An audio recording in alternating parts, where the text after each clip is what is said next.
doing? Welcome. Okay, so we have a return guest today. We have Amelia Herbst here again with us, which we are super blessed to have her again. I'm really excited. Last time we talked about social justice advocacy. This time we are going to talk about violence in geek and gaming communities, which is quite different. I would say so, yeah. Yeah. But hey, bye, Mark. Hey, Fee. Fee says hello, Amelia. Hello. And oh, you know what?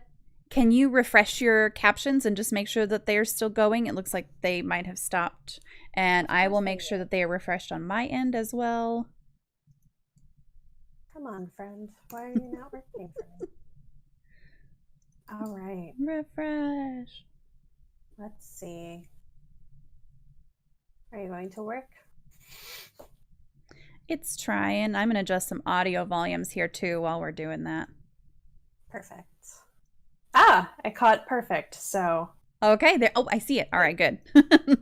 Yay. Cool, we should be good. And can I just get an audio check, Bite Mark and Feed? Does everybody sound good? We were having some Discord kind of connectivity issues earlier, so I'm hoping those won't be too bad.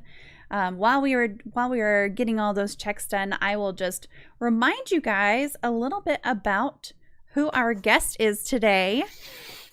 Amelia is a psychotherapist. All good. Okay, cool.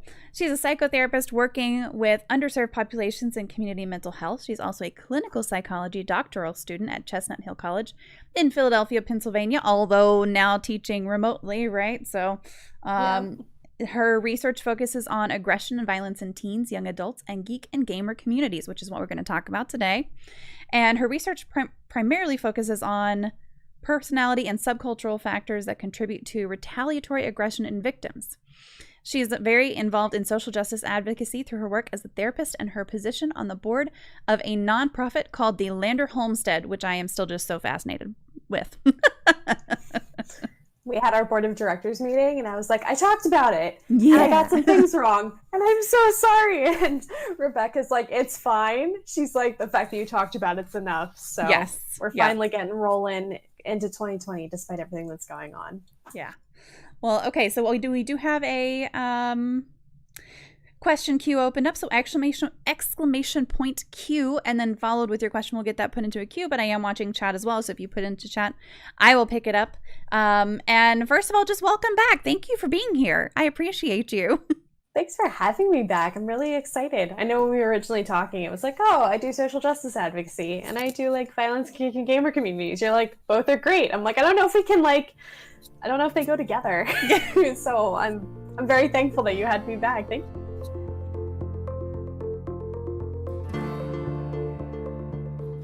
So the timely question first is just kind of, how are you handling things right now with everything that is going on? Excellent question. I'm okay. I'm learning a lot about who Amelia actually is. That's sounds like a really deep philosophical thing and psychological thing, but I am. If you would have told me a month or two ago that we would go into a month-long quarantine where I couldn't see people and I would be working from home, I'd be like, sweet, I can sleep in. I can just play video games. It'll be awesome. But I'm going out of my brains right now because I'm just I need to get out of the house. I need to see people. I need to physically be with people. I'm lucky enough I live with two people, which really helps with the whole, socializing thing. But it's interesting. I would have never taken myself to be any level of extroverted up until this point. So it's been a whole learning experience. I still physically go into community mental health. So my school shut down for so therefore my own learning and then the teaching that I'm doing is also completely online. So with that, there's just a whole bunch of other challenges and hurdles that I need to go over in order to accommodate those things.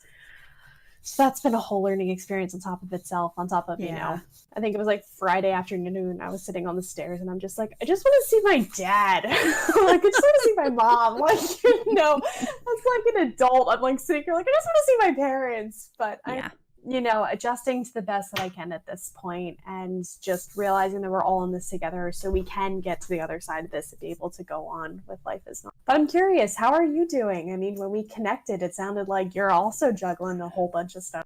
Yeah, so I have a kindergartner and a 7th grader, and let me tell you, I was used to working from home Mondays and Fridays, so I'm already set up.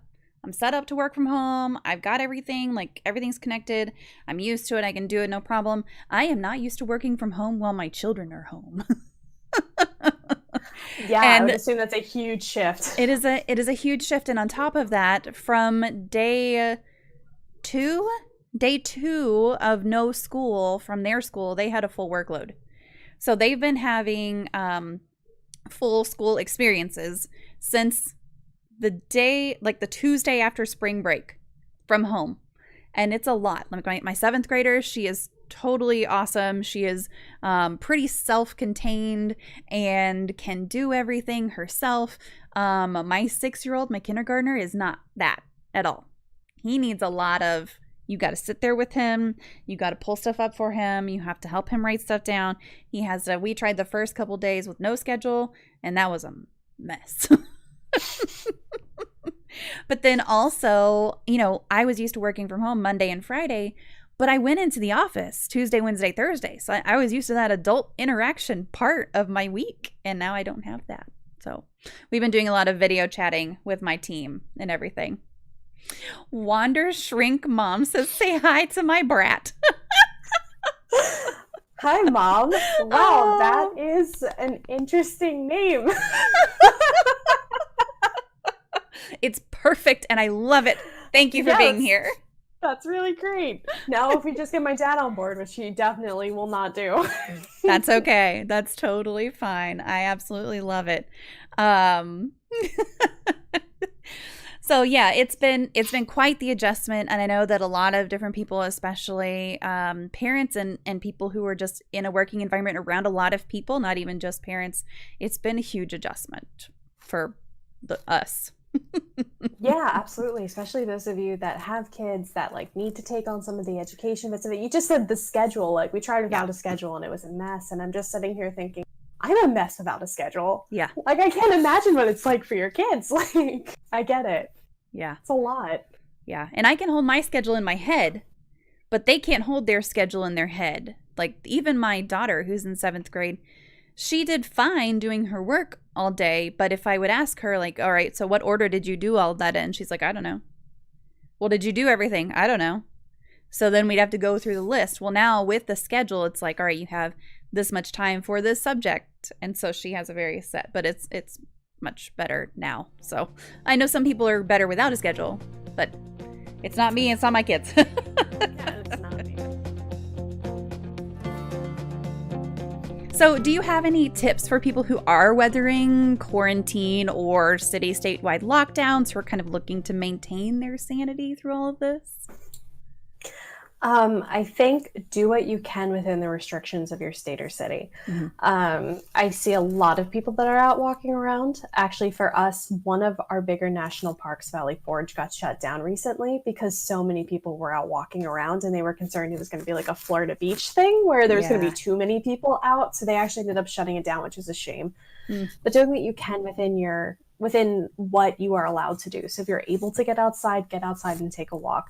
If you can't necessarily do that, maybe go to the grocery store as much as you don't want to, because maybe just being out around people, even though you're trying to avoid each other due to social distancing, just having that little bit of just seeing people and being around them will help to rejuvenate some of the stuff that you think that you're missing. On top of that, I've seen the happy hours, the virtual happy hours going on, which I think are amazing. And I think people should continue to do that. Last night I was on a conference call with me and 2 other friends. We're playing completely different video games in completely different parts of Pennsylvania and Washington, D.C., but we're still talking to each other. Mind you, they hear my plethora of profanity because of the game that I was playing. Well, I'm like, oh man, I wish I didn't. I tried to shoot that basket and I didn't make it. That sucks. And I'm like, so I'm playing The Witcher and I'm dying. But still, it gives a little bit of connection, even if it's them listening to me curse for 2 hours straight. So whatever you can to just maintain that connection. And sometimes it's not social media. I think that's the big thing. I've been on Twitter and Facebook less during this time, but I've also been on the phone more in this time period. So whatever's going to help just even you out and give you that little bit of like, I feel more connected, or give you that, this is why I hated humans a few weeks ago. Whatever works. Yeah, right.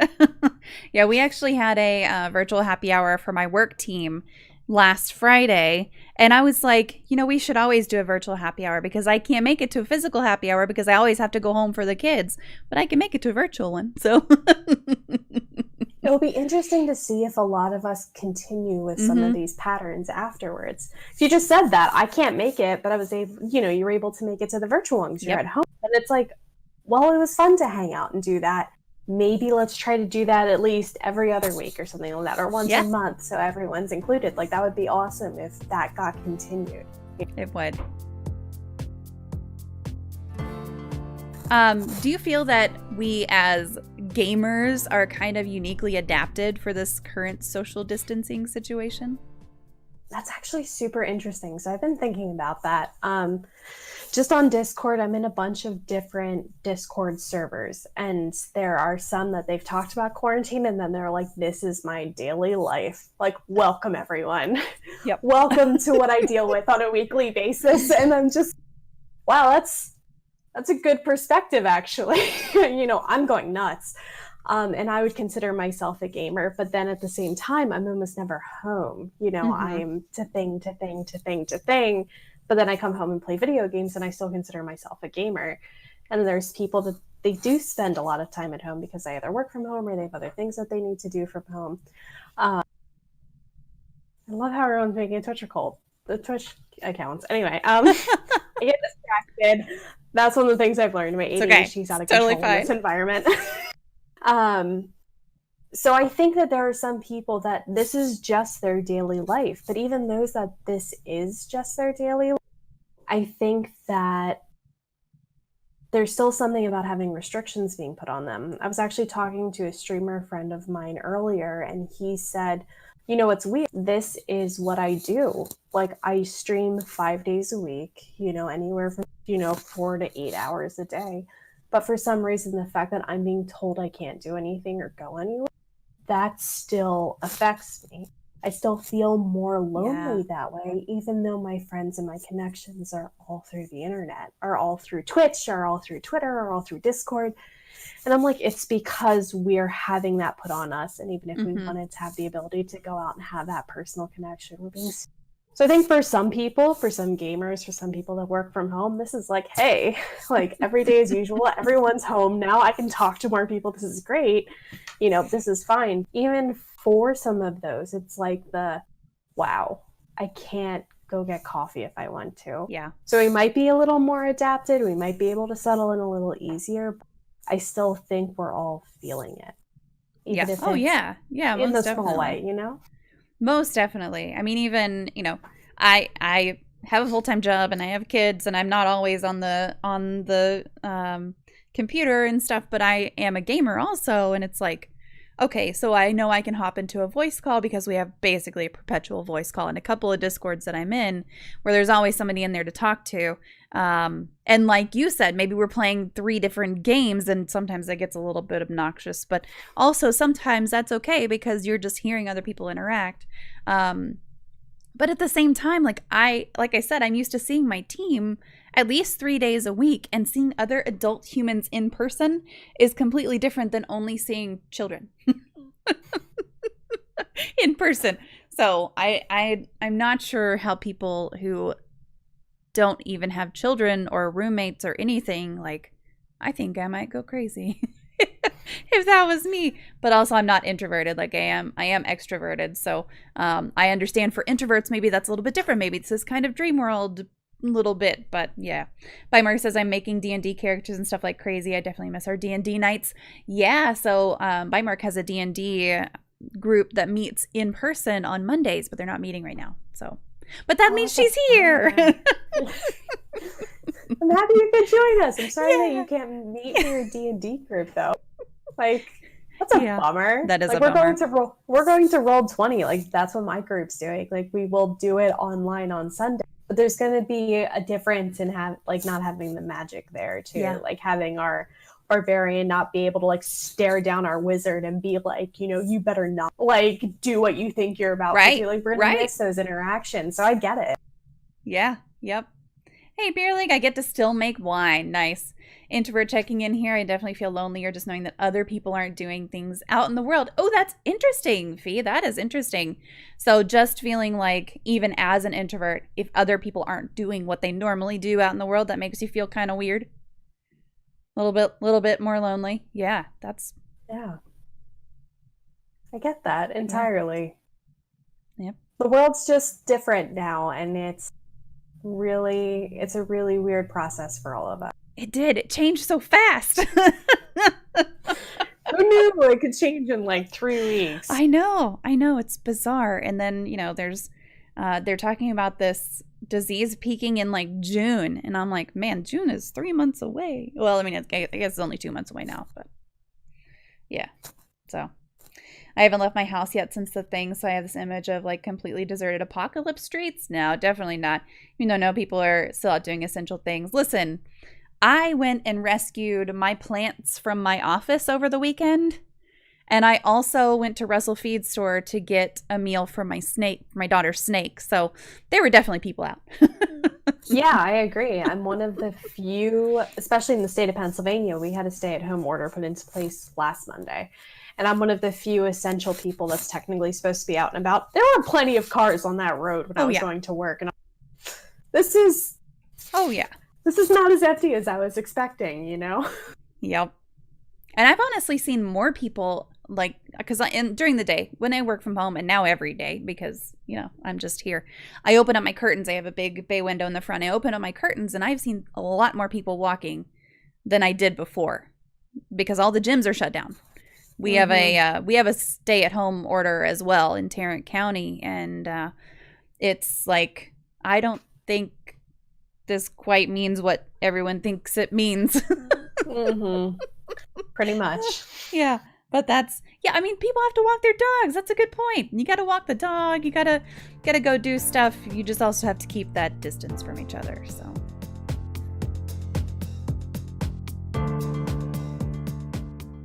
Your dissertation includes reactive and retaliatory aggression and attitudes in victims of bullying, as well as aggression and violence in teens and young men. Can you talk about how you arrived at that topic for your dissertation? Yeah, absolutely. So it was kind of interesting when I sat down to actually sit down and like flesh it out with my chair. I went, okay, this is what I'm thinking about, and I want you to tell me whether or not this is a construct that I can study. And what I was thinking about was I don't want to necessarily call it a myth, but one of the central ideas that those that commit mass murder, specifically school shootings, that they do it in response to being. And there's plenty of individuals that do retaliate in reaction to bullying.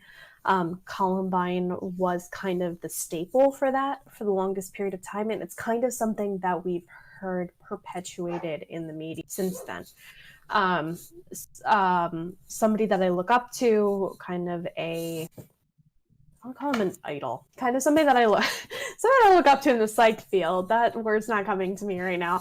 But somebody that I've actually gotten the chance to sit down and talk to, Dr. Peter Langman, who studies school shooters specifically. He's like, whether or not it's actually indirect response to bullying, he says no. He says there's only a few cases that he can think about that were in direct response to bullying. And he says that's it. There's like 1 or 2 or 3 cases. And then I'm on the opposite end of it where I'm like, I'm not completely sure about that. Because even if it's not the traditional bullying in which we think, there had to have been something that some of these kids or young adults off. So for me, specifically, I was thinking, let me sit back and think about high school. Let me think about middle school. And let me think about some of the friends I had. And let me think about some of the people that I actually know, now they describe situations in which they were continuously mocked. where they were continuously, that sounds like an animal. It is. My daughter's letting the dogs in. They were mocked, where they didn't even necessarily were physically bullied, where they just... I'm sorry. I'm sorry. It's been raining here, so she's trying to keep them from getting on everything because they have muddy paws, and they're almost I'm through. Just sitting here like, puppies. Something super serious, and that's puppies. I know. I'm sorry. Please continue. No, it's okay. Got it, like fluffy little balls of love in like bad times. But anyway, you know, they getting mocked and getting isolated, and them thinking even into college, like having this attitude of, if anyone decides that they're going to treat me this way again, I'm going to make sure that they understand how hurt I am by it. And I'm going to do that. I love that. Mom moment. I know. She said my mom's she pet one of my, and her hands yeah. were all wet, and so I just happen to have a napkin right in front of me. You can't turn that off. I'm sorry. No, it's okay. That's probably why my mom's watching. Love you. But they get into those moments where even in college and even in young adulthood, they go, if this happens to me again, I'm going to make sure that they understand that I'm not going to handle it, and that I'm going to show them how much this hurts me. And there are productive ways of handling it, which confronting them, going, this is inappropriate. I really wish that you wouldn't do this. And then there's inappropriate ways, which is, I am going to purposefully act in a way in which I will cause you harm. Where I'm going to make you hurt, where I'm going to make you reconsider what you've done to me, and I'm going to make sure that it stings in a way that is just completely inappropriate, specifically for being an adult. So for me, I wanted to know how many people, even into like early adulthood, so I'm studying individuals between the ages of 18 and 25, that have had feelings like that have had a history of bullying in middle and high school, and then as young adults have been put in situations in which they have felt that somebody was purposely against them, and have had that feeling of, this happens again, I will do something to you, or even just fantasizing about getting back at people that have harmed them, even if they have no intention of doing. Because I think that fantasy and that thought really feeds into whether or not there's an action down the line. So that's kind of where that came from. That's kind of my theory on the matter. So is your last time we talked, your survey was still open? Is that still open? I was gonna link everybody to it real quick if it was. So let me get that. I've still got it. If you are between the ages of 18 and 25, or you know someone who is between the ages of 18 and 25, there is a survey you can take that will directly support our guest here today. And I have sent it out to a few people who said that they were going to share it with their sorority and their fraternity. And so I know. I'm like, I'm definitely not in that age demographic, but one of my employees is, so I shared it with her. And she shared it. She shared it out with some other people. So hopefully that got you some. I really appreciate that. Seriously, anything helps. And I know I have so many friends and family members that are between the ages of like 26 and 30, and they're like, well, I would have taken this. And I'm like, oh, like I don't have the research backing that like says that I should do that old, you know, people over the age of 25. So I'm kind of just swimming with what I got right now, but anything helps. So super appreciate it. Yeah, absolutely. So yeah, if you know someone, see, even my sister is out of that. My youngest, so Bite Mark is my sister, but she's only 2 years younger than me. But then we have another sister who I call my baby sister, who is not a baby because also she's out of that age range. She's too old. So I'm like, I can't even share it with her, but I did find at least one person to share with. So if everybody can find at least one person to share with, feel free to do so. 1 year out. Fluffy Lovin says 1 year out. That's okay. Fluffy Lovin, I know you also know people that are young enough, so. Yep. There you go. Share it around. Direct order. What else are they doing? They're all under quarantine. Take the survey.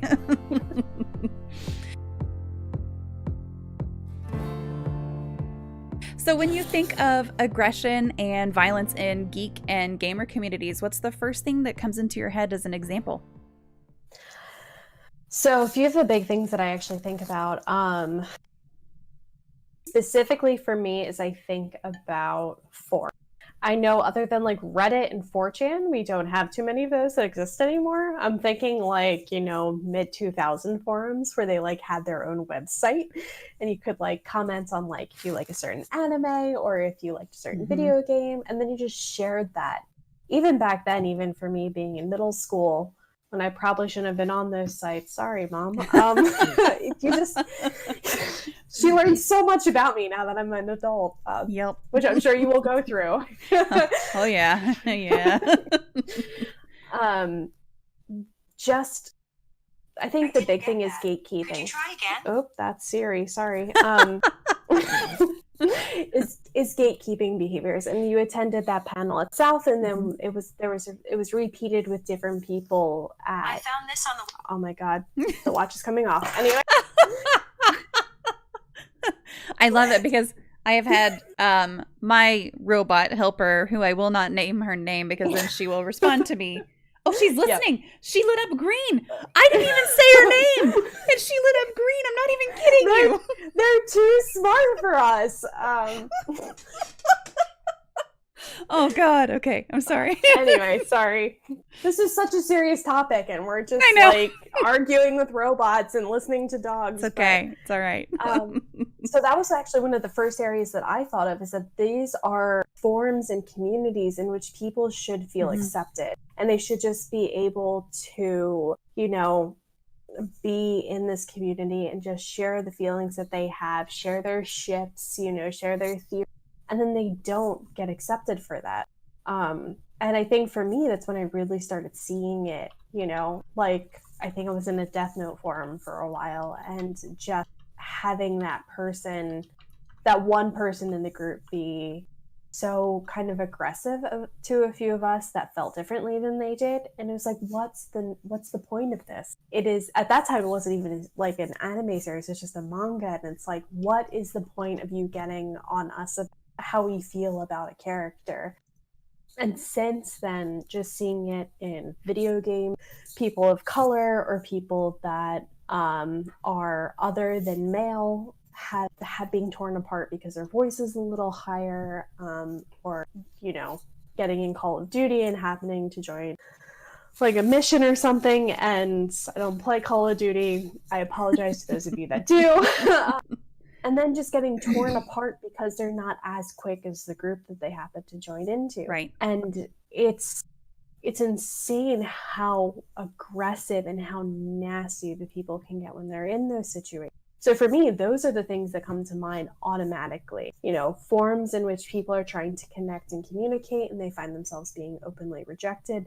And then those that are trying to get to games that they really like and connecting with other people through those mediums, and then finding themselves just torn open because of that. Yeah. So that's first most common automatic thought when I think about aggression and violence in this community. Yeah.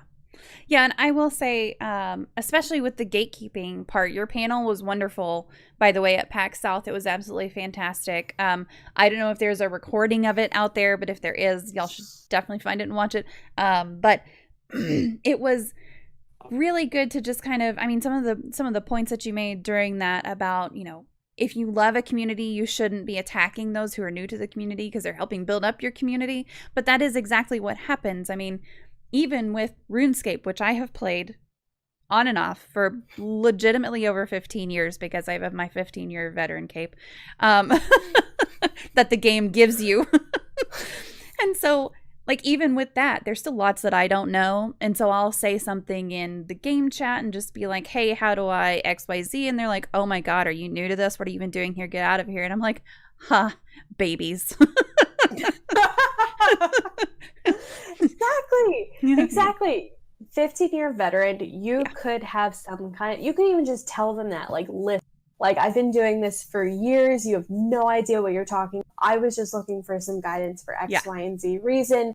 Try not to talk to me if you need help. But I'm assuming you're not like that. No, I'm not. So exactly. So it's why have that attitude to begin with? I mean, I like to make fun of my friends that try new things like Skyrim. I have a few friends trying Skyrim now if they actually get on Skyrim, fluffy living. And like I'm going to lightly tease them about it, but I'm not going to be like, are you serious? Did you not figure that out sooner? The whole reason I dragged them into the game in the first place was because I wanted them to enjoy the experience. And anyone else that tries a game like that I've been doing, enjoy it with me. Let's talk about it. Let's connect over this thing. And that's what I thought. That's one of the things that I think is beautiful about Geek and Gamer communities is how you can connect across languages, across cultures, across distances.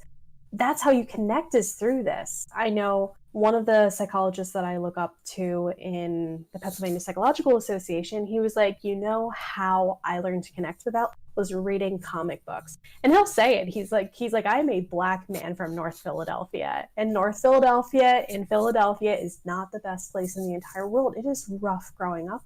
But he's like, I read comics. And he's like, and that's how I bettered my speech. That's how I learned to read a little bit better because I was interested in comics. And that man can talk a mean, like, Marvel comic book game. And you would never expect it looking at it. And it just, the connection that these communities bring is phenomenal. So what's the point in this? Yeah. That sums up my whole thought on that. What's the point?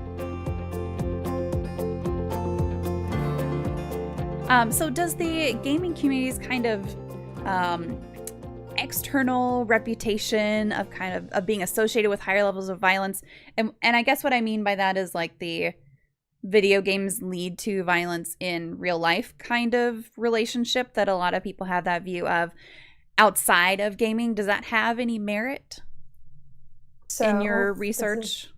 Expert opinion? This is a very sensitive topic. Yes. For a lot of people. I am, based on my own research and based off of the reading that I've done, I'm in the camp to which I say no.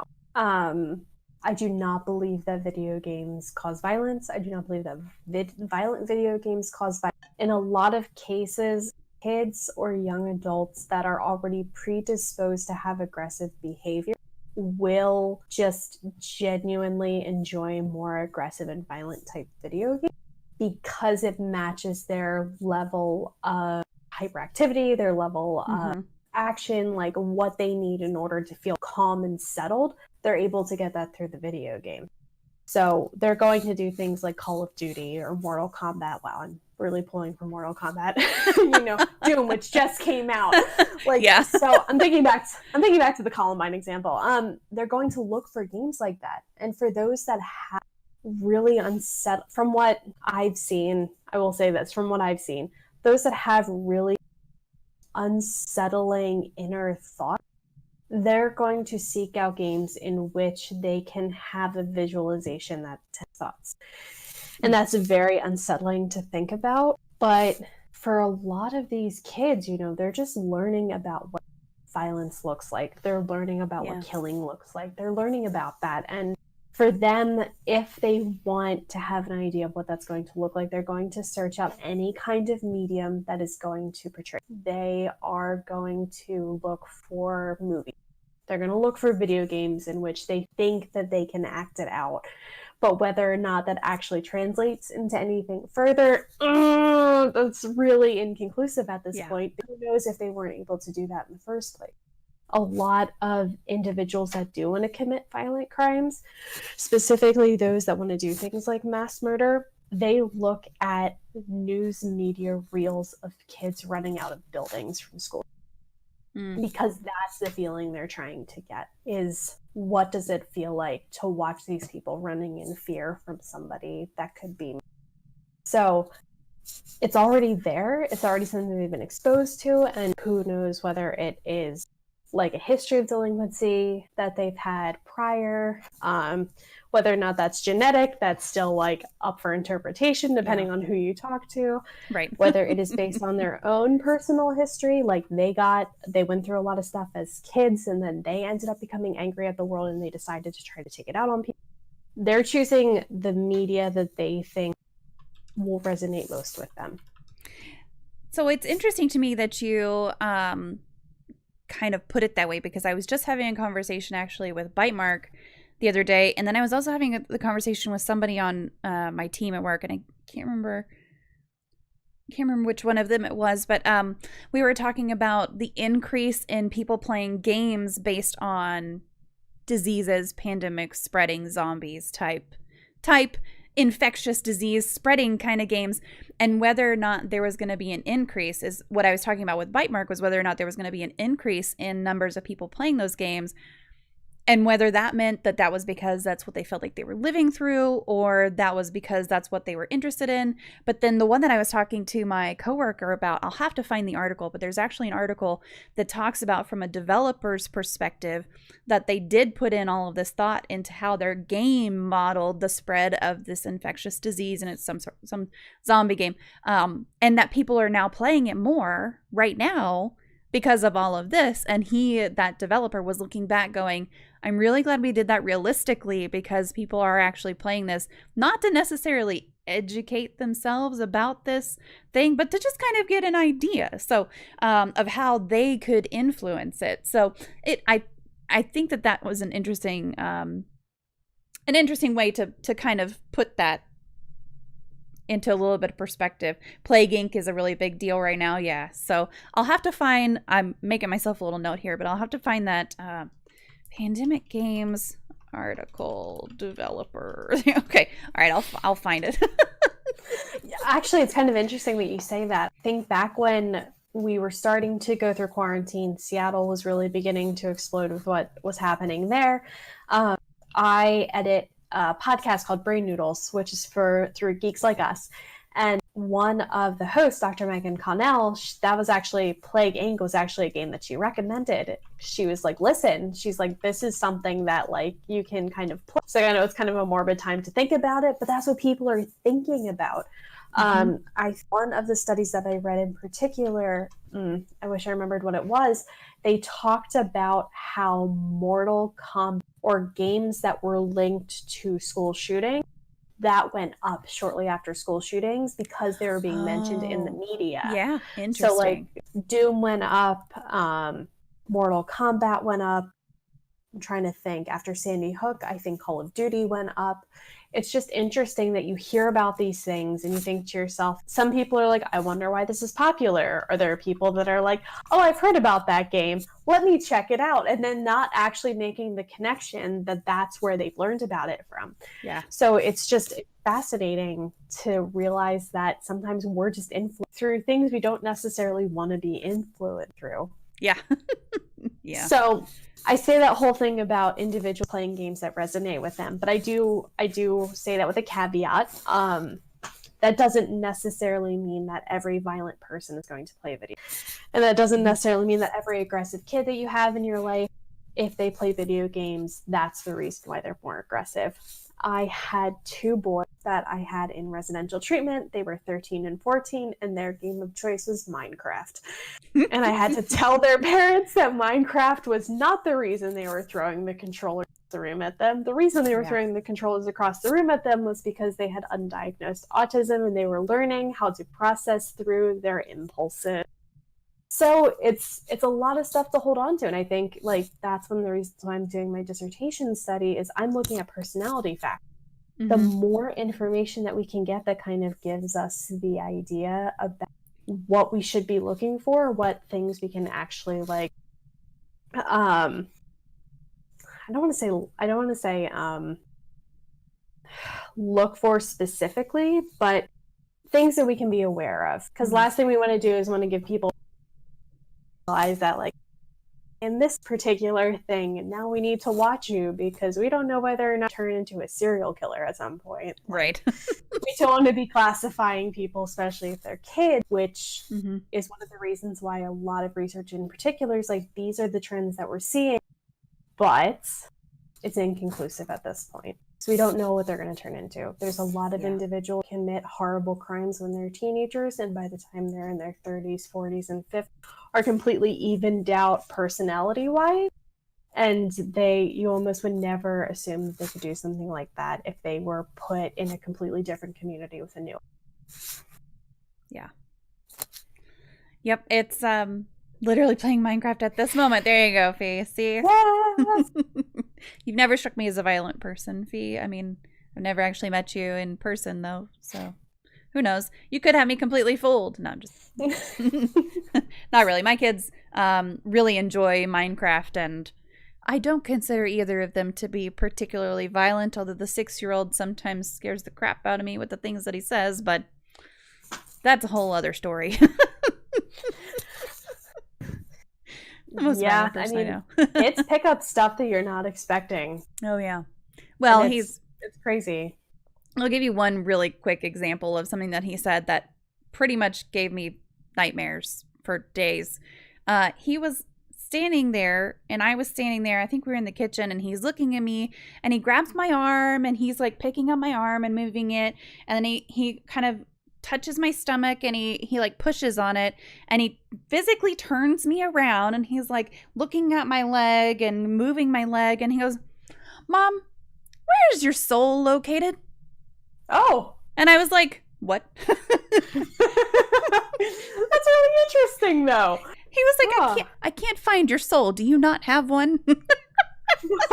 Oh, no. I was like, oh my God. Okay. Well, I don't know. Yeah. Lots of things like that he says that I'm just going, okay, I don't know who you've been talking to or what you've been watching, but we need to change it. That is one of the least creepy things he said, though. That's true. Also, that is true.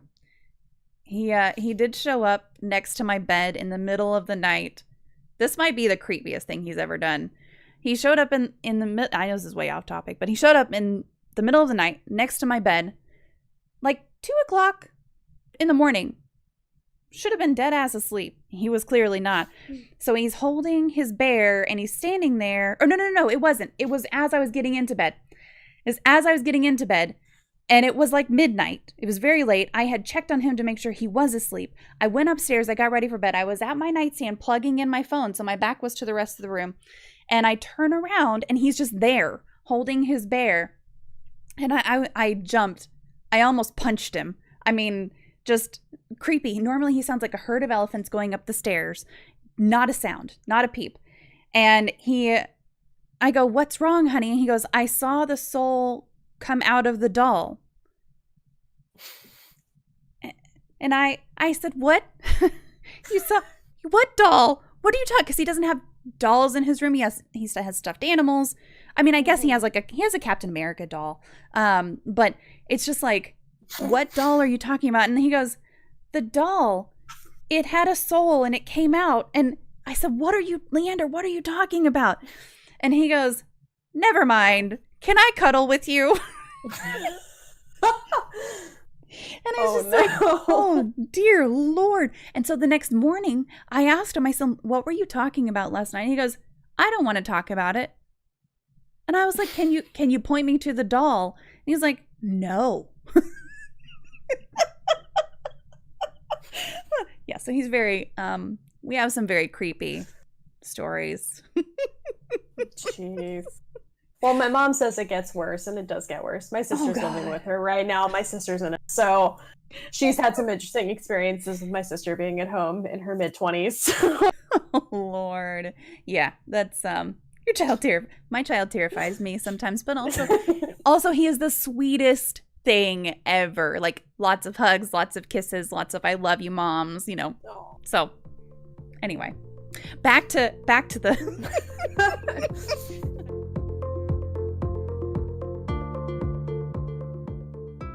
Do you feel there are more bullies in geek and gamer culture, or fewer when compared to something like traditional sports or other hobby type? Because I consider gaming kind of a hobby for most people. Some people make a career out of it. But for kind of these hobby type communities, do you feel like there are more bullies in those kinds in geek and gamer culture compared to those?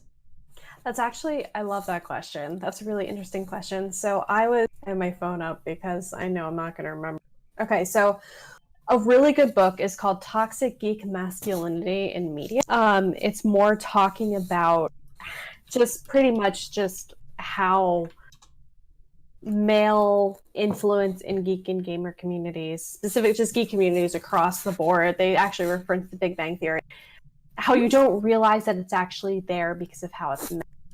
So one thing in particular that the authors of this book highlighted was back, like, you know, I wouldn't say 200, 300, 400 years ago, men who had a lot of intelligence, who were highly educated, who were able to speak well, who were able to get things done, they held a higher social status than those that were physically strong or intimidating. And that's how it was for years, if you think about it. It's only been this weird shift in the last like century or two that men that are physically masculine, that are considered jocks, are the ones that are considered superior in the, like, you know, high school hierarchy. And when you stop to think about it, even though the individuals that you think of, like the stereotypical geek, like the guys from the Big Bang Theory, those are like comics, those that plays video games, there's still a level of power that they have.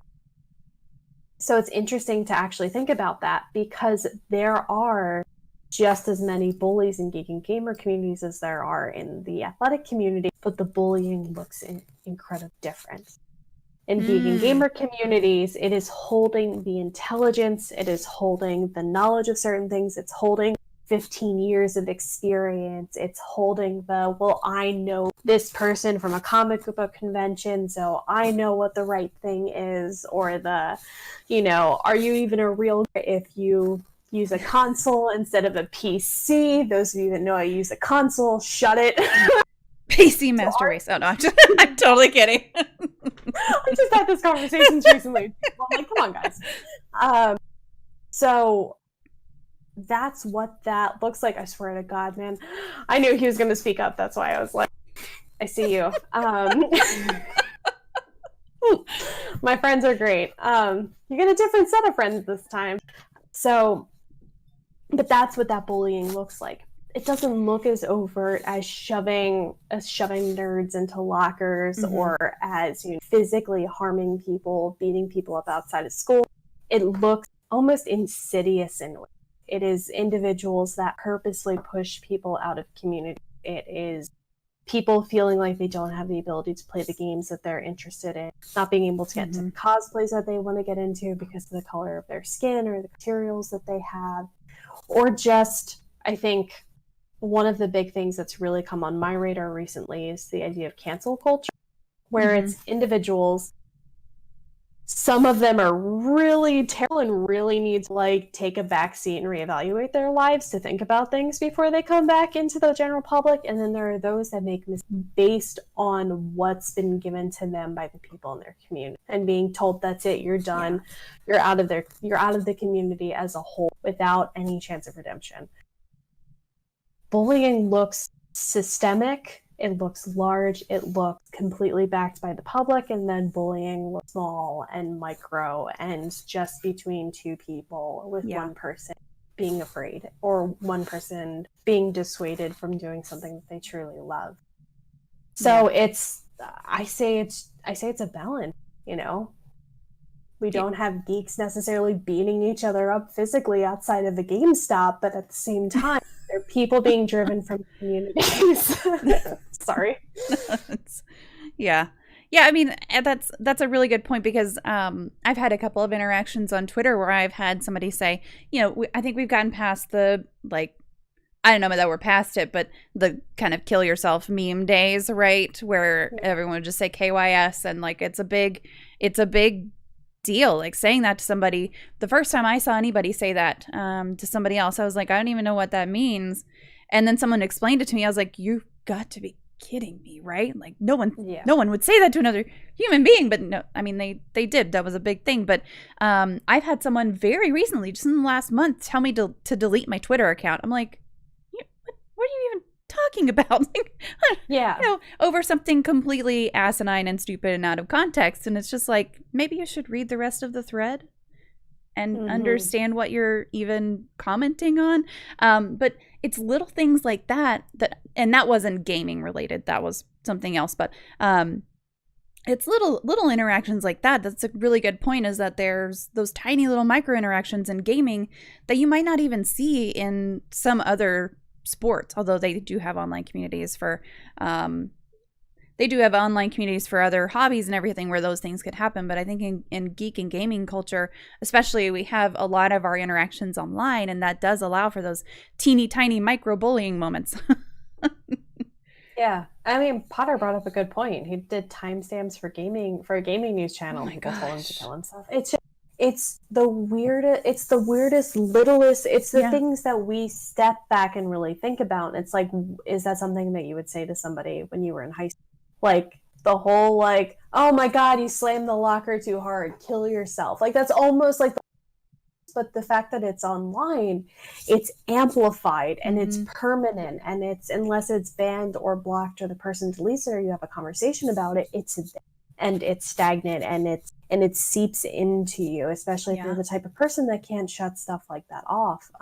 A friend of mine who I think is watching, he really likes getting involved in political debates, and it's gotten to the point that, like, if I see a thread of his where he's like really going back and forth with people, I can't really sit there and take it in, because, not you, Potter, but I can't even sit there and take it in because the nastiness and like the fact that they're getting super personal for something that makes no sense. It's just, for me, I don't have the empathetic, like, low enough level to just like sit there in it. I have got to just stop reading it or hide it from my timeline or something. Yeah. And he's one of those people that he's like, oh, I don't take it personally. And I'm like, bad, good for you. Like, I can't do that. Yeah, no, I try really hard not to take things personally, although I do at night overthink. If I don't read myself to sleep, but my brain will just run away with all of my thoughts and thinking of everything that I should have done differently, which is why I read until my eyes are bleeding, pretty much.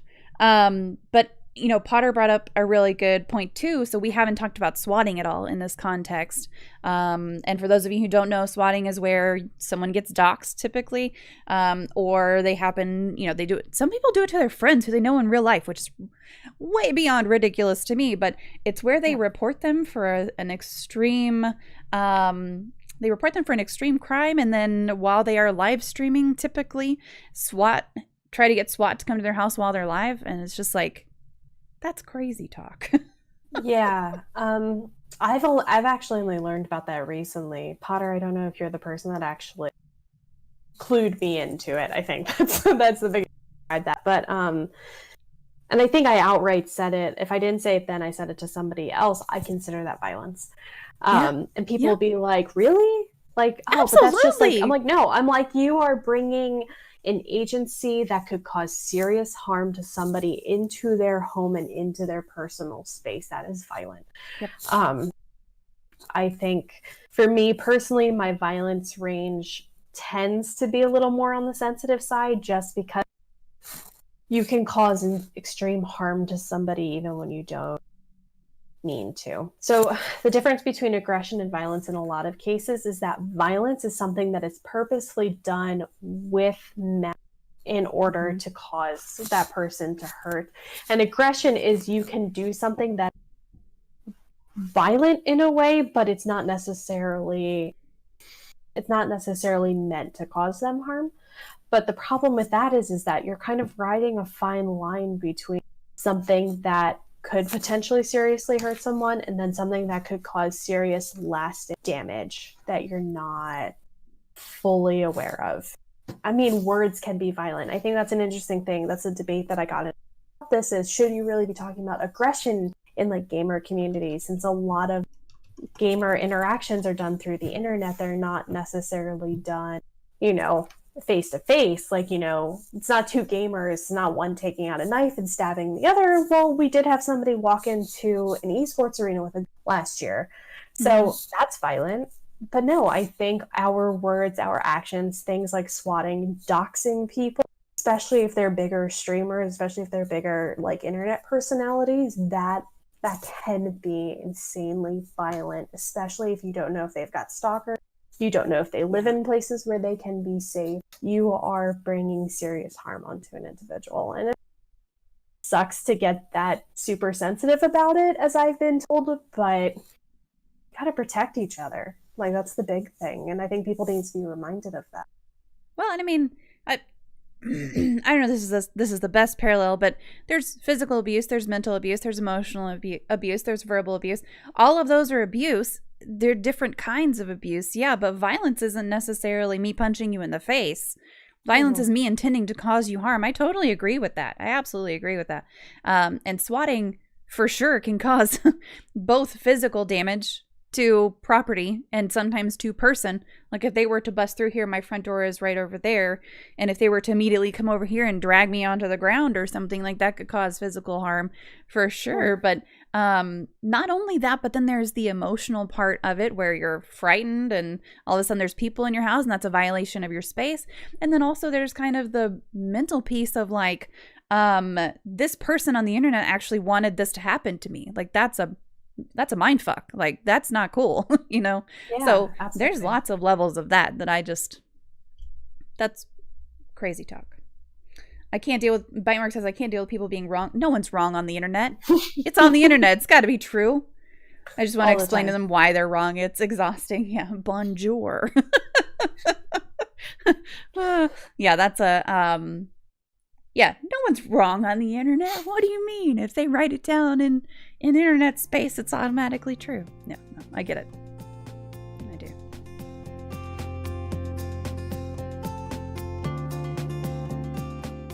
What aspects, in your opinion, of geek and gamer culture kind of contribute the most to aggression and violence?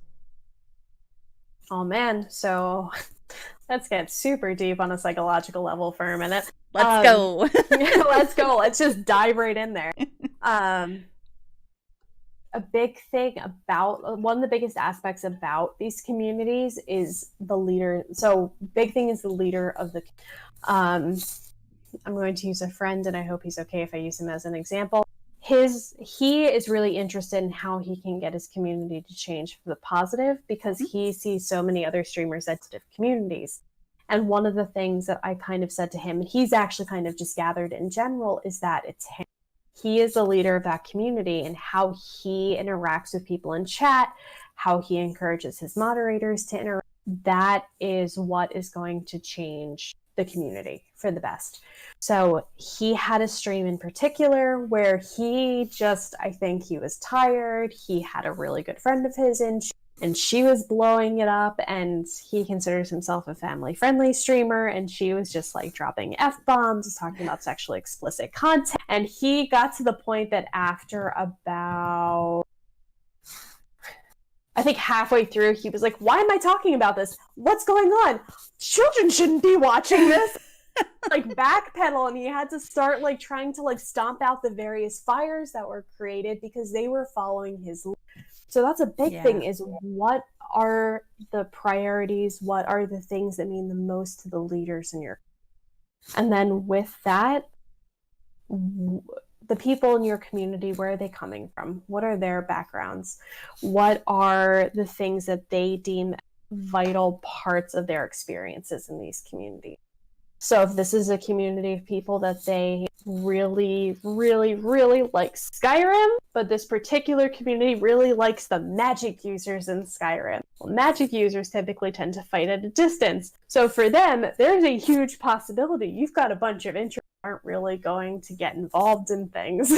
So if you've got somebody that's going to, this is me just spitballing, by the way, no research, me spitballing. That's totally fine. So if you've got something that's happening, potentially, it takes one or two people that are going to stand up to go, hey, this particular situation makes us uncomfortable. I don't think you should be doing this. And then how is that handled based on their end? Do they do it in a way in which they can, do they block the person right away? And if they block the person without talking to them, do they come back even angrier?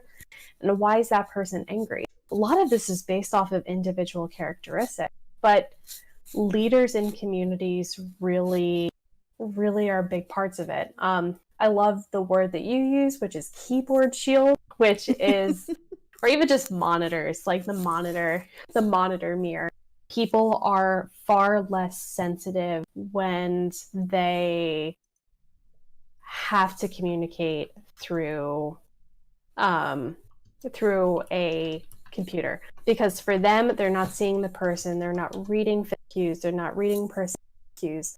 They don't have that intimate connection that they would have with a human. So for them, like my friend that likes to argue politics on the internet, it's easier just to say, like, are you stupid? You know, didn't you read X, Y, and Z thing? And they go, no, I'm not stupid. Why are you stupid? Blah, blah, blah. You're not seeing the person that you're communicating with. Like, I'm on a video call with you. I'm not going to start calling you names right away.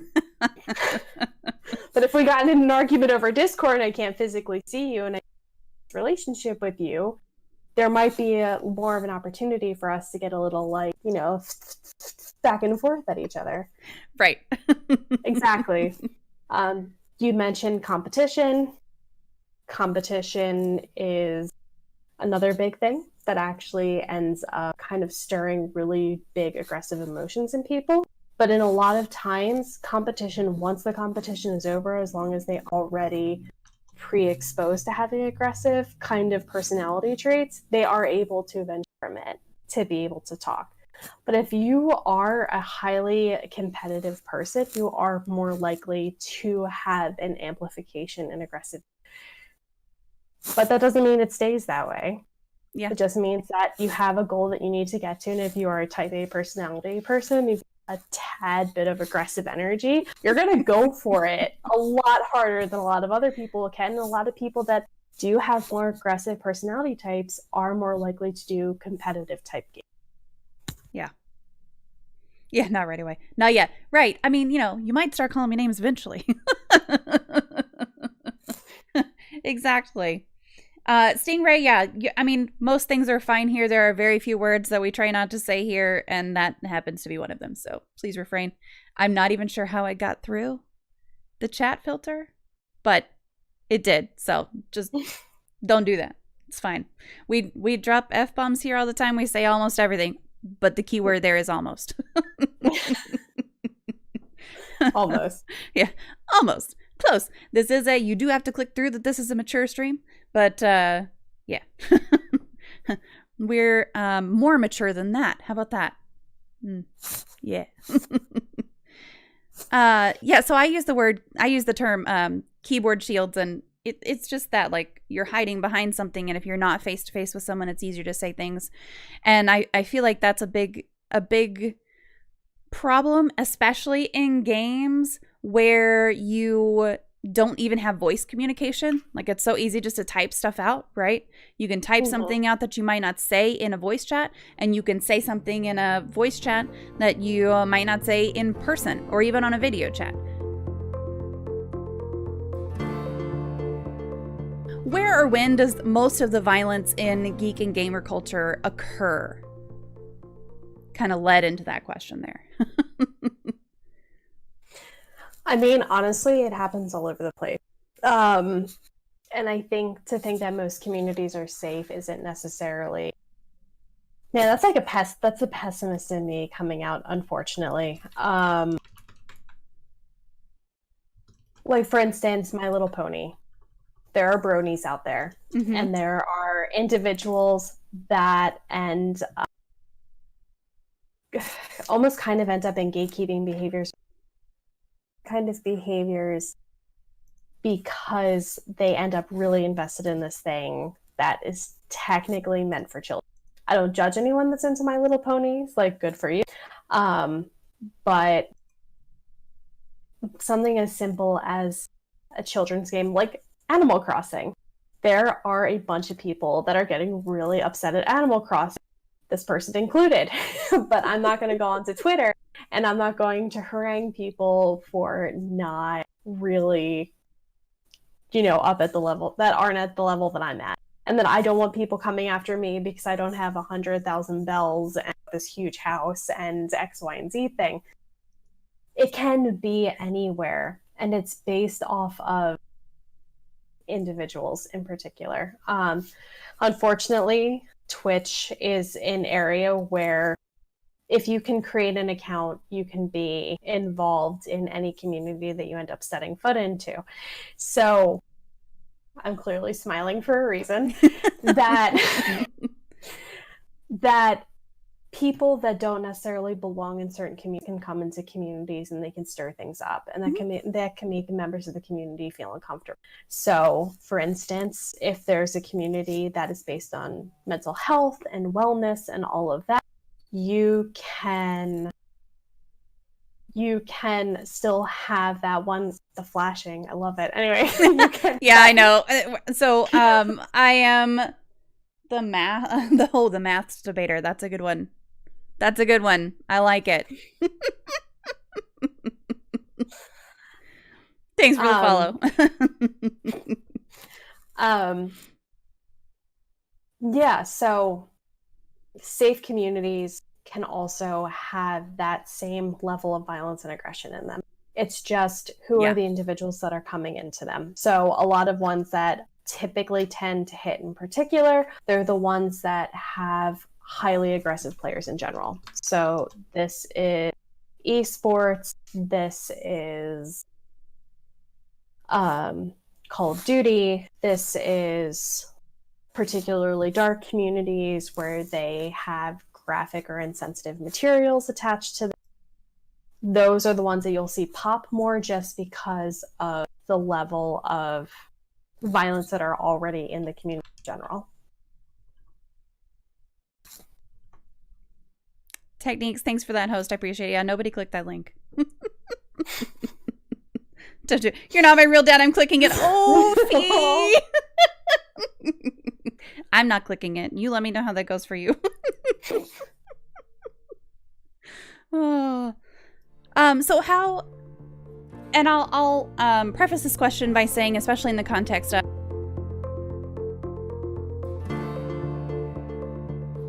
how good in quotation marks, are we as a culture and community at consent? Oh, we're about even with the sports community, honestly. Yeah.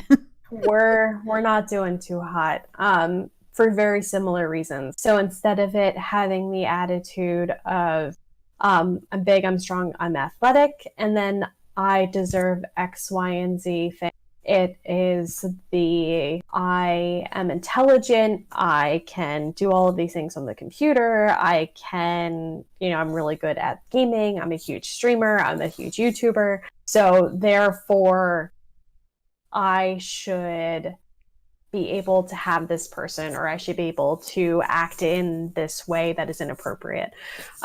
So just because it is geek and gamer communities, unfortunately, we still see the same. It's like, a lot of female cosplayers do share things about being inappropriately grabbed, having not so great pictures taken of them, which is just the areas in which that person considers important and not their face or the rest of the costume. I know at PAX East in particular, due to the fact that I have a few people that are friends in streamer communities, they were talking about how at one particular PAX East after party, a bunch of people ended up getting rude. That's terrifying. Mm-hmm. Yeah. Like you're around a bunch of people that are supposed to be your peers, that are supposed to be colleagues, that are supposed to be in this similar community with you, and you're supposed to be taking care of each other. And then you end up just in a position where your friends will take care of you there, but you still ended up blacked out when you only had one drink and barely one drink.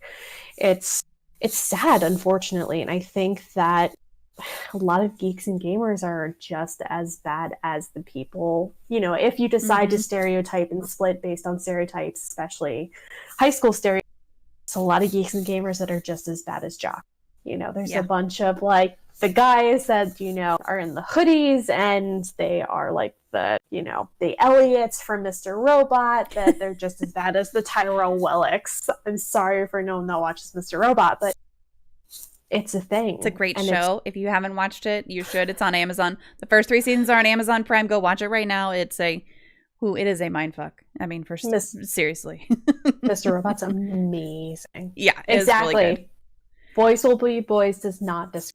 Yeah, it absolutely does not. And as Fee put it, the whole world is bad at consent. Yeah, I mean I heard a little bit about at PAX East the situation with the after parties and the roofies and everything. And then also even at PAX South, I heard that happened at the Twitch after party at PAX South, which is just terrifying. Like, and I know that they have people there at those drink tables supposed to be watching, right? But no one's going to watch your drink that hard. And a lot of the comments, unfortunately, I'm about to get on a soapbox here, but a lot of the comments were about, well, why'd you put your drink down? It's like, that shouldn't be, you shouldn't be saying, don't say, why'd you put your drink down? Like, I shouldn't have to carry my drink to the bathroom to not be roofied.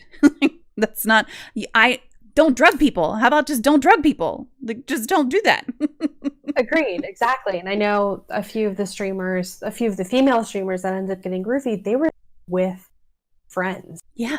And they still ended up getting something in their drink. I know in particular, she had a fairly big group of friends with her, and they ended up taking her to the hospital because of how bad she was. And they're like, yeah, she's not the type of person she this much. This isn't right. Something's wrong. They ended up taking her to the hospital. And she didn't have an alcoholic drink in her, and they found she was roofied. And she's like, I think she just completely disengaged from social media for a while because she's like, I can't believe this actually happened at a place where I was supposed to be safe, you know? Yeah. Yeah, we don't, exactly. How do I do the preach emoji to that? Yes. We don't tell people that are mugged they shouldn't carry wallets. Exactly. Like, correct. Don't tell me not to put my drink down because I want to applaud the band that's playing or something. Like, just don't drug people. Just don't drug people. Damn it. Ask for pictures. Talk to the people if you're interested in them. And if they say no, there's another cosplayer that you like that they might end to you. Like, it's a thing. Yep. Just keep trying, but don't be a jerk about it. Like, that's all we need to, like, get from that. Yeah. There's no reason to be violent. There's no reason to try to force your way. There is that person for you. There is that community for you. You do not need to be a jerk. Yeah. That's it.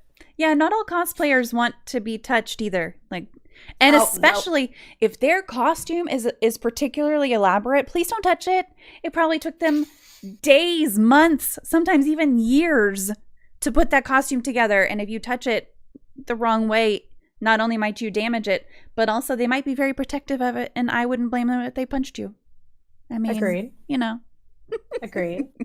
Be I have some excellent friends that do that, and it's just like, I don't want to get near you because of the amount of work that you put into this. Yes.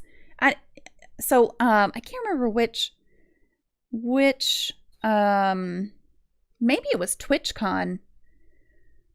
I don't remember. There was someone streaming. I think Drunkrat was streaming or maybe not. Maybe it wasn't him. Anyway, there was this one. They were talking about all the detail that went into this costume and how many bags they had to pack each individual piece to get onto the plane, and how much wrapping went into each of those bags on the plane, and like how much they had to get it through security. And it was like hours of hand sewn, hand embroidered, hand everything, little things done on this costume. And I'm just like, I would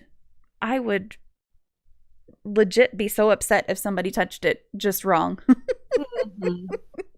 I don't want to be touched, and I wear sweats and a hoodie most of the time. Yeah, right. Precisely. Precisely. What are some things that we as members of geek and gamer communities can do to help combat aggression and violence within our communities, I should say? Yes.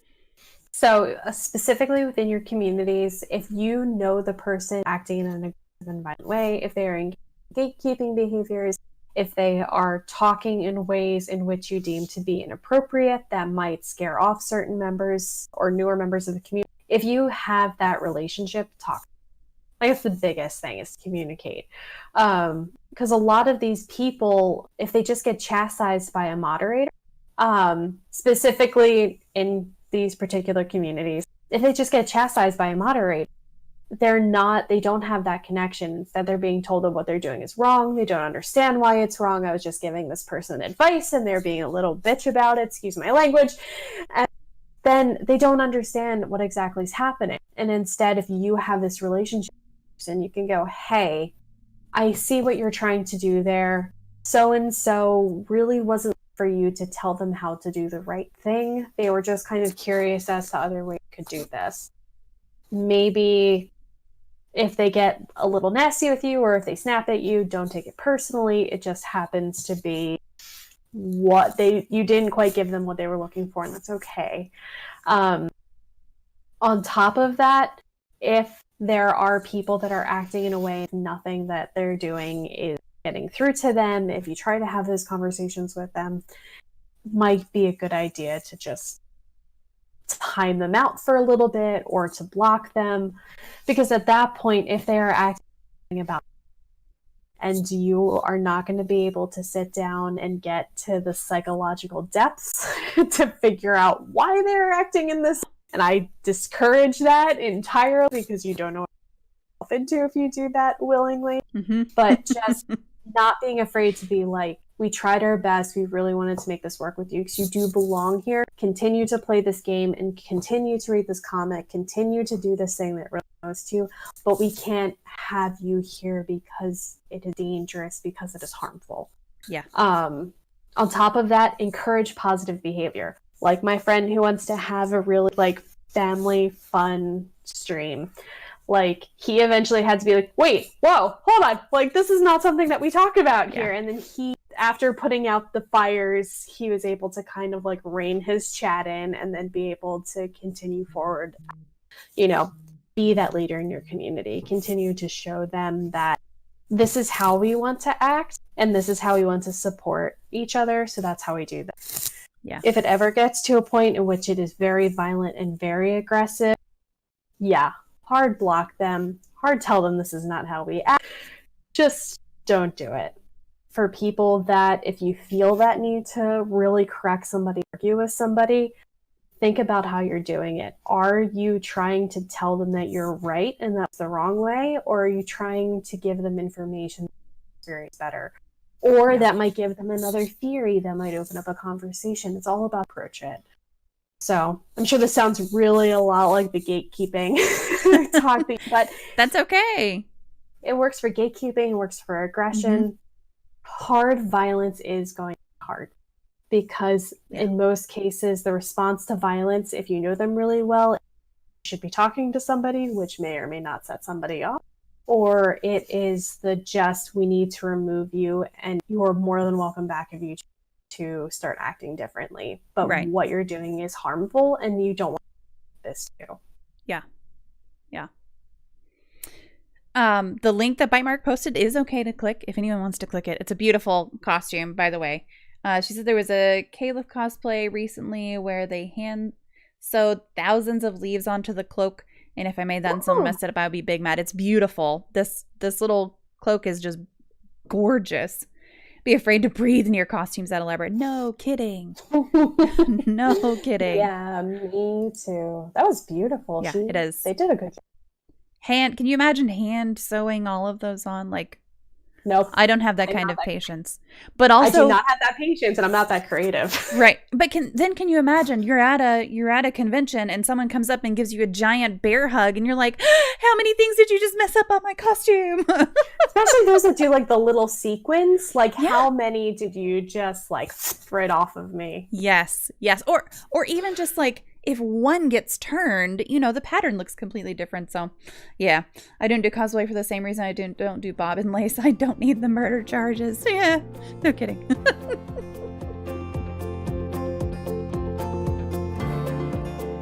I know that we've shared this kind of before. Patterns are hard. Patterns are hard. It's true. So I know we've kind of talked about this before, but is there another overall well-being strategy you would recommend to anyone with or without an underlying disorder? I'm trying to remember what my answer was from last time. That's what happens when a month goes by. It's whichever one you want to pick. It doesn't. It's fine. I think I said this last time, but I'll say it again. Keep connecting with your people. And if you feel like you don't have those people, I'm sure that they're out there. But don't feel like you need to connect to them because everyone's telling you to. I feel like that's super pertinent right now. Yeah. Make those phone calls, do those Discord chats. I am talking to more people than I ever have now because of what's going on right now. Keep connecting if you feel like that's what you need. Don't be afraid to be annoying. There's a lot of people that feel so lonely and isolated right now. And if you're feeling that way, you're not alone. I know a lot of people don't feel like they have the ability to reach out, but I know some people that just do that. Who wants to play Animal Crossing with me? And then the next thing you know, you're in like a 3-hour Animal Crossing conversation with somebody, and it's but then at the same time, if all of this is too much for you, and if connecting with people and being reminded of the pandemic that's going on right now is just going to cause you more stress, you don't have to connect. I think us as mental health professionals, we encourage that, just because even if it's just to say, I don't want to talk about the pandemic, person goes, talk about it. That's still healthy, and that's still okay.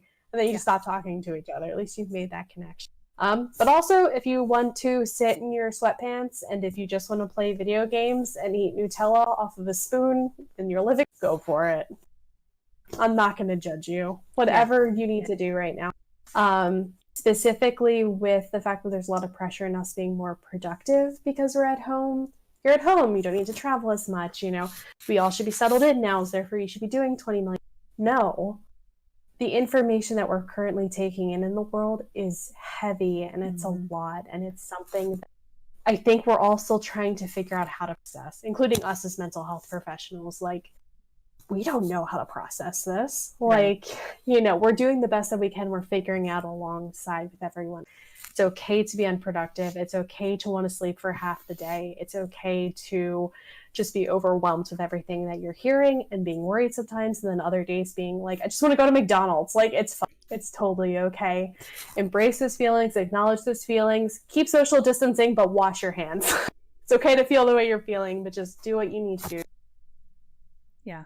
Well, and I will say also that, you mentioned that if you feel like you're being annoying, it's okay, reach out anyway. And I will tell you that a lot of the time you're not being annoying. Like, if you reach out to me and you think, oh, I'm just going to be bugging her, I promise you're not bugging me. Like, that's the whole thing, is that I might feel like I'm going to be bugging, Amelia if I reach out to her. But then again, she was happy to say yes to come on here. So I always, whenever I'm reaching out to people, feel like I'm being a bother. And then it winds up being like, no, I'm really happy that you asked. So it's, you're almost never a bother to most people. And if you are a bother to other people, maybe they'll just tell you that and you can find someone else. It's totally fine.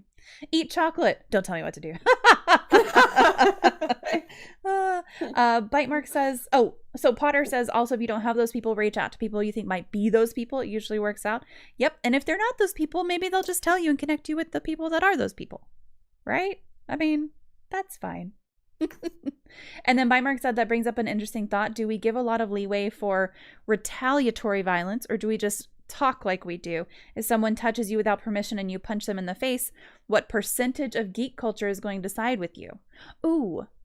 Okay, so I'm gonna tell a real quick personal story, because I got real pissed off one time. Go for it. I got real pissed off one time, and I wasn't violence, but it was touching. So I was in Target and I was humongously pregnant with my daughter. This was in 2009. I was humongously pregnant with my daughter, and this lady just came up to me. I'm sure she was very well meaning, but she touched my belly. And I get it, like, big pregnant belly, everyone wants to touch it, right? And so she touched my belly with both hands, put both of her hands on my stomach. And so I reached back out and put my hands on her stomach too. And I was just like, oh, how is that? How is that? Yeah. You want me to touch you? Maybe that's fair. It's cool. And I know that that's not retaliatory violence, but that just made me think of that. And it's kind of like, yeah, I to an extent agree that if someone does something to you, there's a point where it's okay to do something back. I think there is a point where it is not, but where does that line get drawn typically? That's actually really interesting. That's part of why I'm doing the research that I'm doing right now. So there's a story that actually sticks out to me, and I think that it's something that's actually resonated in me for an extended period of time. But somebody that I know and love a lot, who is a woman who did go through her own period of bullying, especially in middle school. Got to the point that she was so sick and tired of the shit that was being done to her. Specifically, like even just like as a middle school girl, got so annoyed to the point that she at one point eventually just turned around and smacked that person with a text. I think it was a textbook. And she didn't get in trouble. I mean, first of all, I think like the 80s, 70s or 80s. She didn't get in trouble for that. And I think one of the big reasons for that is the fact that in that particular culture, she needed to step up in order for people to back. And I think that that message is something that kind of really stuck with me. And it's a reason why I, in particular, understand why a certain level of retaliation is necessary in the culture that we have. If we could get to a point that if somebody acts out and we can have a conversation about that, and we can have the person understand on an empathetic level why we shouldn't be acting like this, that would be amazing. But the problem is that we are still in a culture that you need to stand up for yourself, that you need to fight for yourself, and that is how you prove. I remember my mom telling my sister and I that if somebody ever put their hands on us and if we hit them back, she would be the first person in the principal's office that went, I told them to. Yep. Because that's where we are still. So I think that a certain level of retaliation is necessary in order to put your foot down, to stand your ground, to show you need to protect yourself. There is a level of safety that comes with retaliating, be it, smacking somebody that smacked you,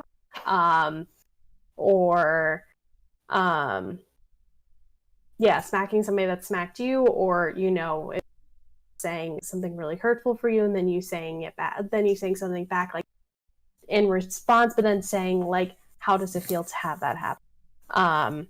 So there is a level of that. However, I do think that it gets beyond a point where somebody makes fun of you online and then you are going into school and you are planning shit out of them until they bleed.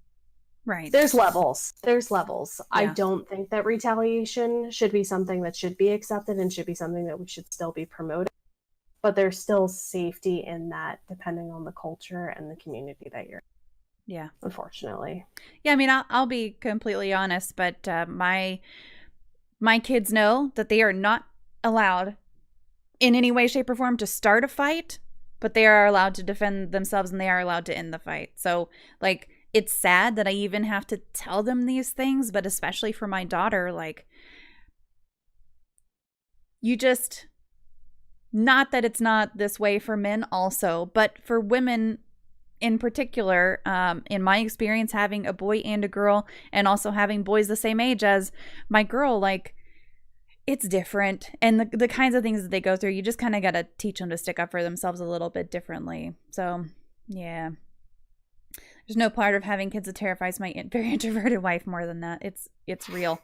It's real. People really do that shit still. Even whenever I was pregnant with my son in 2013, people still touched me. And I was just like, fair. And I did continue to just touch them back.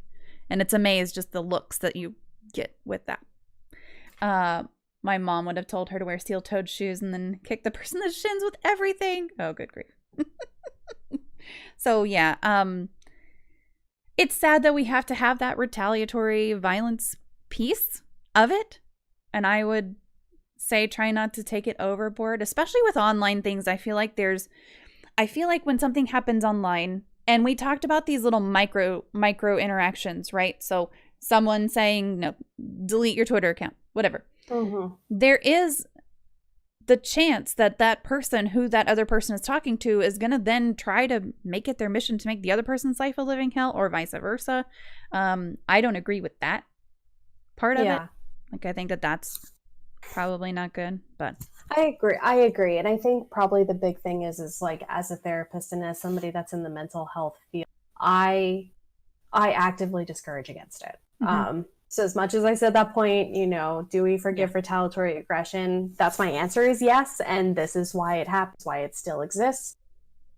But me being me and me being a mental health professional, me studying violence, of course I'm going to, there are other alternatives to this. Right. And if aggression and violence is the way that you need to prove a point, then don't do it. But some of us, I know that are watching in chat, some people that I know personally, we live in communities in which saying, oh, I'm just going to like walk away from it. And as therapists and as professionals, it's something we need to acknowledge and understand. And we need to think of better ways to attempt to help that person walk away from something but that doesn't mean that it's actually going to help. So it's kind of like weighing the reality of the situation and safety and the danger in which we find ourselves in, and that, our kids and our relatives and our peers find themselves in. And then which is for me, telling a 14-year-old in a residential treatment facility where everyone fights to not hit that kid back isn't necessarily going to land really well with them until you prove over time that these are other strategies that can be done in order to do that instead of actively retaliating against them, Yeah. Well, and I think, all right, so Bite Mark said, my kiddo got in trouble for punching a kid that wouldn't stop shoving her. Even the teacher said she was only in trouble because he had to get her in trouble according to the rules. She asked him nicely and everything, and the kid didn't shove her after that. So I think that there's a difference between these school interactions and having to stand up for yourself in that way, and things in games. Like in a game, or even on Twitch or on Twitter, like that person told me to delete my account. I just blocked them and honestly didn't think about them again until tonight. Yeah. So there are really simple ways to react to things, especially in the online world, that you don't necessarily have in the physical world. And I think that that's something that is really nice about having this as a hobby, is that you can just say, hey, you're muted. Like even in RuneScape, I can still see the person walking around. If they have said something inappropriate, or honestly, most of the time it's somebody's account that got hacked and is spamming links in the chat, like I just right click, mute them, and then I see nothing else that they say ever again. No big deal. Exactly. So it's, I think in our particular chosen realm of the online geek and gamer community world, there are things that you can do besides retaliate. Correct. But then at things that are in person, I think it's a different answer. Yeah, exactly. And I think I think you make an excellent point. Like when I think about, I'm automatically thinking about schools and thinking about in-person interactions. But yeah, honestly, we all went there. Community, exactly. In the online community, we do have healthier ways of dealing with it. It is having those conversations or doing what you did, which is just like mute or block, or like we don't have to deal with it. The hardest part of that for us is understanding that you do not need to get back at this person in order to feel good about it. Right. You blocked that person and you didn't think about them until, and it's, right. Taking out that societal part of us that feels the need to fight back and stand up and, throw fists every time somebody challenges us. And that's just understand that sometimes just blocking that person, because sometimes you engage and then that person gets irritated, and then after you block them, they make another account and start talking to him again because they want to continue to fight with you. Yeah. So by blocking them and just kind of like exiting them out of your community, out of your stream, out of your Twitter permanently, at that point, it's just kind of like, okay, well, that's it then, So we can deal with things a little easier in this community, but it's making sure that we internally truly believe that by moving on to the next thing, we are benefiting ourselves in the long run. Yeah. In North Philly, it will accelerate until the entire neighborhood is involved. Yeah. I have students that other students have put hits out on. Oh my God. So far just to beat them up, it is scary. That's terrifying. That's terrifying. Yeah. North Philadelphia is an interesting place. Wow. That's not, I grew up in, Texas. Not that there aren't, rough parts of Texas, but I didn't grow up in one of them. So number one feature I want from the Black Mirror world is the ability to block people in real life. Fair, actually. I think we can all think of at least one person, and if we can't, that's cool. Multiple. I want your mental energy. I've got multiple I would block in real life. Like, I try not to put my energy into hating anyone. There are very few people I have actually hated, like maybe only 2 that I can think of. actually actively hating in my entire life, and it was a horrible experience. Like, I don't want to hate people. It takes a lot of my energy to actually hate someone. But I can think of quite a few people I would just block. Yeah. Me too. Oh, so yeah.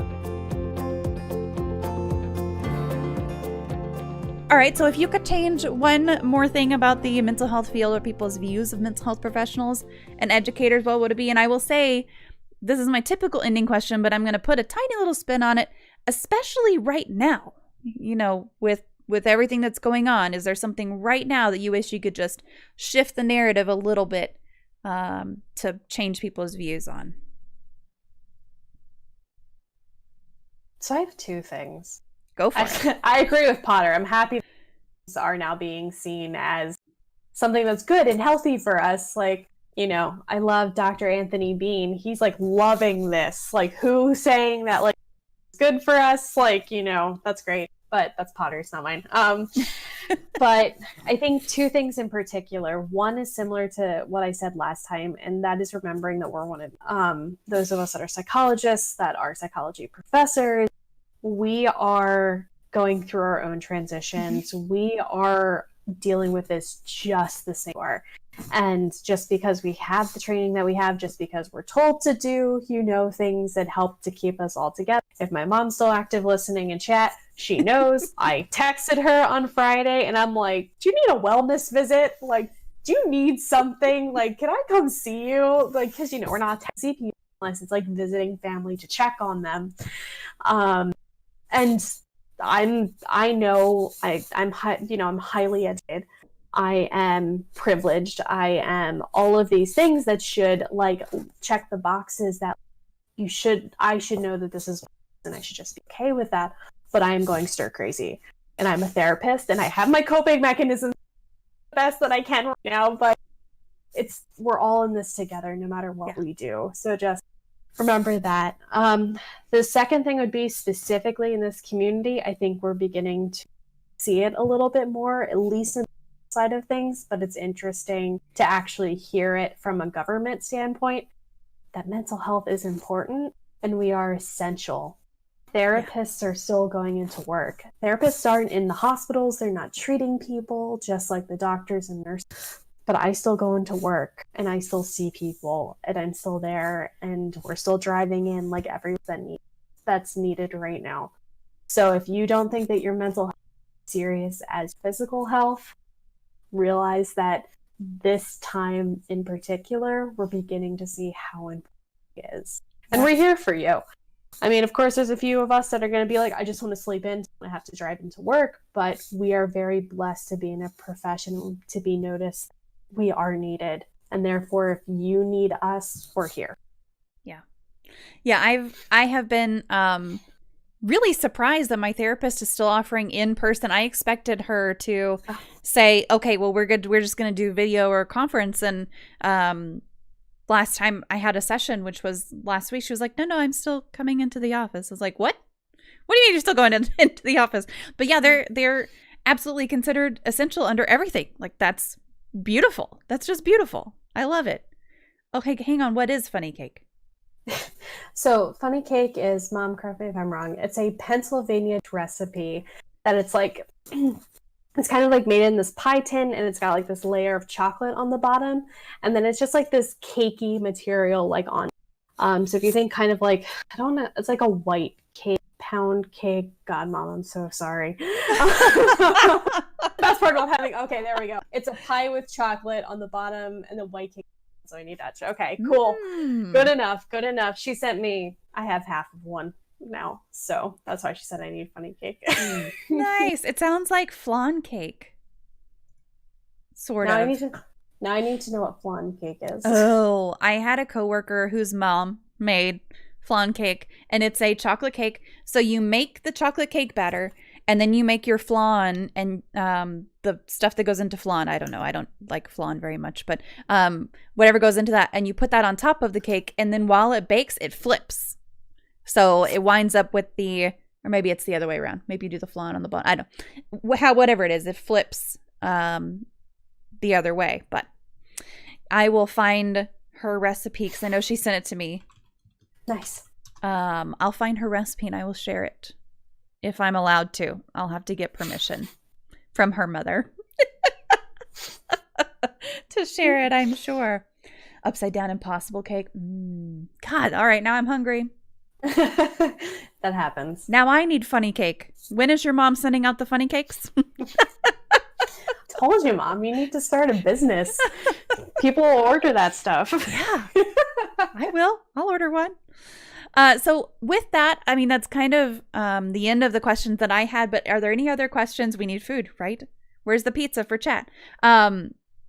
Are there any other questions for our guests today? And as we are waiting for questions to come in, is there anything that you want to share? I know that last time we talked about Landerholmstead. Is there anything you want to share either about your research or something else or passion project or anything? Whatever, I'll just open the floor to you. I think the big things are, Landerholmstead. We are up and running for those in the Seattle area. We're best to continue to help despite COVID going on, especially since it's huge out there. Other than that, if you know anyone that can take my dissertation study, I will love you forever. I will at this point. Besides that, I don't know. I really can't think of anything else. I think a big takeaway that I want everyone to take away from this is just that be skeptical of the things that you hear specifically about psychological research in video games. There's a lot of competing opinions. Video games cause violence. A lot of the research has shifted towards it. The people that decide to seek out the video games, not necessarily the video games themselves. And then even then, that research is etchy within it. And then with that, if you're seeing violence in your community and if it's something that you want to deal with, but you feel like you can't, you can always ask for help from people. I think my Twitter is also Wandering Shrink. If you ever want to reach out and send me a message and go, this is a situation that I'm dealing with. Not therapeutic advice. Yes. Unfortunately, I can't do that. But I'm more than happy just to listen to see if we can figure we want to be safe and we want to be happy and we want to have our communities that are inclusive where we can just enjoy stuff together. Healthy competition is fine, needling each other if you have that kind of relationship, but we don't have to deal with the violence and we can work on this together. Absolutely. I posted links for Landerholmstead for your study again and for your Twitter as well. So if anybody is interested in any of those, I highly recommend you check out Landerholmstead. It is really, I don't know why I'm so fascinated by it, but I really am. So be sure to check that out. Take the survey if you're between 18 and 25. Yep. Or if you know someone who's between 18 and 25, feel free to share that. And then you guys go follow her on Twitter as well. I didn't have any questions tonight, but I know how to bug you. There you go. I like it. He's got multiple ways to bug me, so he's good. Yeah, absolutely. Can we feel like we're 18 to 25 and do it? I don't think so. I wish. Also, I would not go back to that age if you paid me. Sorry. Yeah, I'm like comfortably out of that now. Yeah. I'm not that far out of that. Not to reveal my age, but I'm not that far. But I would agree. I don't think I would go back 18 to 25. I think I'm like happy where I am. Yeah, I'm decently out of that.